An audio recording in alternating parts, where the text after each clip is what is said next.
एक गांव के किनारे एक पुराना कुआं था। बरसों पहले उसका पानी बहुत मीठा और साफ हुआ करता था, मगर वक्त के साथ लोग वहां जाना छोड़ गए। एक दिन एक अजनबी शख्स गांव आया।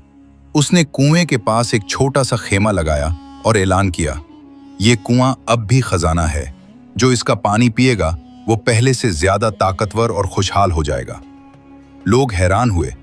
अजनबी इतने यकीन से बात करता था कि कई नौजवान फौरन उसकी बातों में आ गए। वो दौड़ते हुए कुएं पर जाते, पानी पीते और फिर खामोशी से अपने घरों को लूट जाते।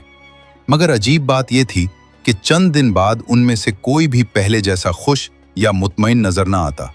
न किसी की हालत बदली, न जिंदगी। लेकिन अजनबी रोज नए दावे करता रहता। एक शाम गांव का एक बूढ़ा किसान वहां आया। उसने कुएं से दूर खड़े होकर लोगों को गौर से देखा। अजनबी फौरन बोला, बाबा जी, आप भी पानी पीकर अपनी किस्मत बदल लें। बूढ़ा मुस्कुराया और बोला, बेटा, किस्मत बदलने वाली चीजें शोर नहीं करती, उनके असरात खुद बोलते हैं। अजनबी ने कहा, आपको मेरी बात पर यकीन नहीं? बूढ़े ने सुकून से जवाब दिया, मैंने उन लोगों के चेहरे देखे हैं जो ये पानी पी चुके हैं। अगर वाकई इस कुएं में फायदा होता तो उनकी आंखों में इत्मीनान और जिंदगी में तब्दीली नजर आती। सिर्फ दावे सुनाई देते हैं, नताइज कहीं नजर नहीं आते।